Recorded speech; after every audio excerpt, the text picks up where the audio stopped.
One follow-up comment I'd make, I really want to commend the university system. IHL adopted a policy a little over a year ago that any student who graduates from a Mississippi Community College with an Associate of Arts degree would be guaranteed junior standing, and all those classes would be given credit, and they would start in at one of our universities with junior standing.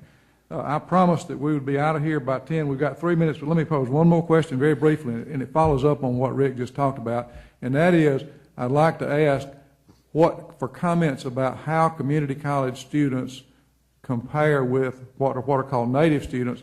When community college students transfer to one of our 8 universities, how do they do compared to the native students who start at the universities? We'll wind up with that. I'll respond to that question, Dr. Clark. The 3 largest universities in the state, the University of Mississippi, Mississippi State University, University of Southern Mississippi, take their graduates from their BS and BA degree programs, and they look at the GPAs of those students, and then they compare how the GPAs of the community college transfer students compare with the native students that start at the university.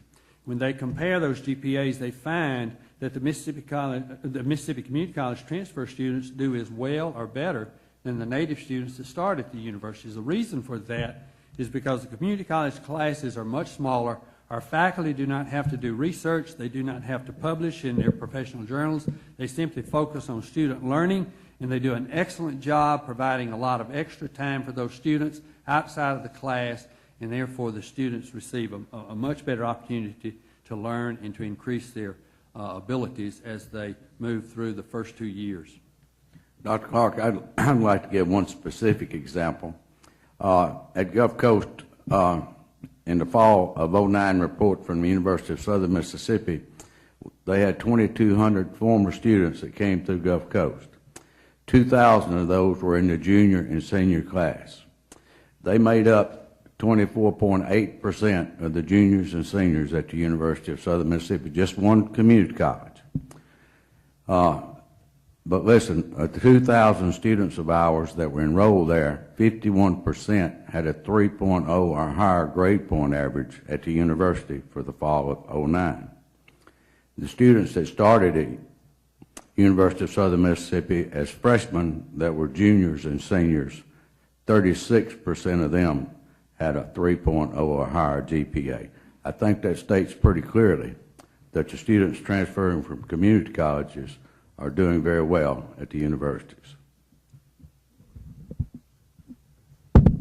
I want to thank these 5 gentlemen for being on the panel today, and I especially want to thank the Mississippi Economic Council for offering us this opportunity to talk about our system and the contributions we're making.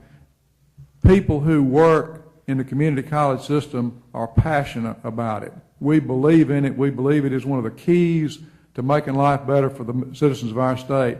We thank MEC for giving us this opportunity to talk about our system this morning, and thank each of you for being here. Thank you, Dr. Clark. Again, thank y'all for taking part in this morning, and again, thank you for what you do to make Mississippi have a much more prepared and better workforce. A couple of housekeeping items. We're going to break for a few minutes. The next session will be in this room at 10:30. Will be the blueprint, the Fast Forward. We'll be talking about what the next steps are in this important strategic initiative for moving Mississippi forward. Also upstairs, we have some of our museums from around the state have got some exhibits. I encourage you to take a minute, go up there and take a look. But we'll see you back here at 10:30. Thank you. Okay.